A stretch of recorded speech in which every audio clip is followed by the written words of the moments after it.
रमा अपने बेटे चंदन के साथ चतरपुर गांव में रहती थी। चंदन एक खूबसूरत नौजवान था। गांव की सारी लड़कियां उसे बहुत पसंद करती थी। एक दिन चंदन पर शिवानी की नजर पड़ी और उसे चंदन से पहली नजर में ही प्यार हो गया। चंदन को भी शिवानी बहुत पसंद आई।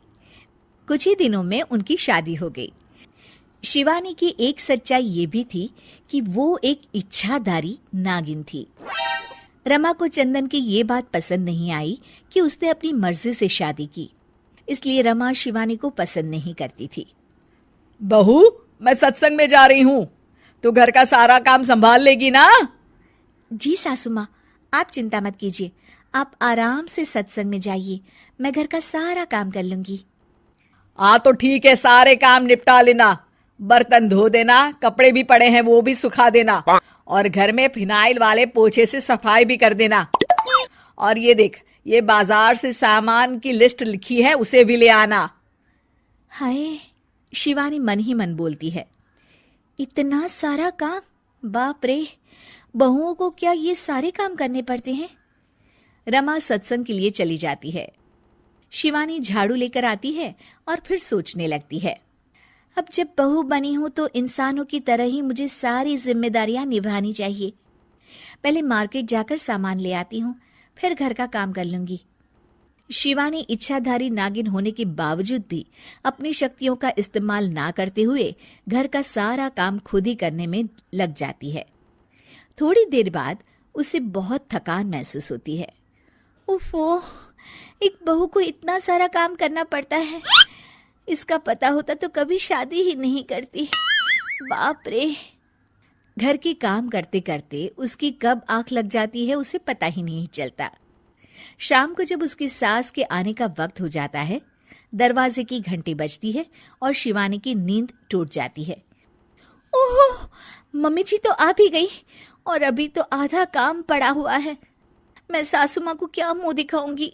ओफो, क्या करूं? एक काम करती हूँ, अपनी शक्तियों का इस्तेमाल कर ही लेती हूँ। शिवानी घर का सारा काम अपनी जादुई शक्तियों से खत्म कर लेती है और फिर दरवाजा खोलती है। अरे बहू, तुझे इतना वक्त क्यों लगा दरवाजा खोलने में?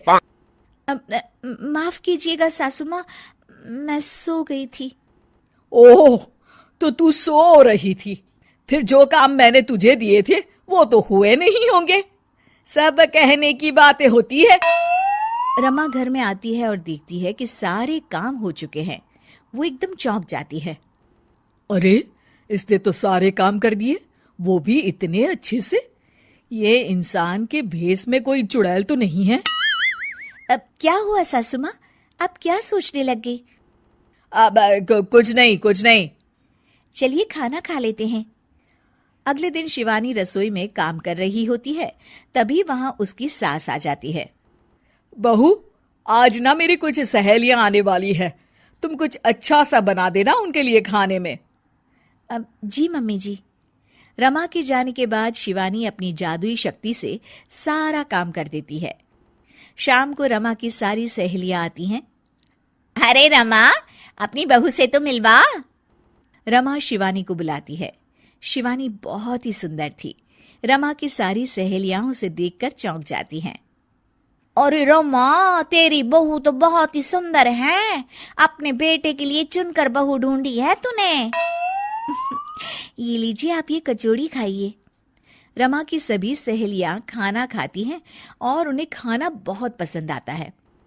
अरे वाह भाई वाह, रमा मान गए तुम्हारी बहू को, कितना अच्छा खाना बना लेती है।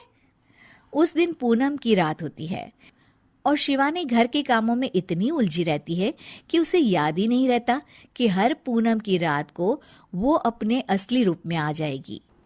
वो रसोई में काम कर रही होती है, तभी उसका असली रूप सामने आने लगता है। शिवानी ये देखकर घबरा जाती है।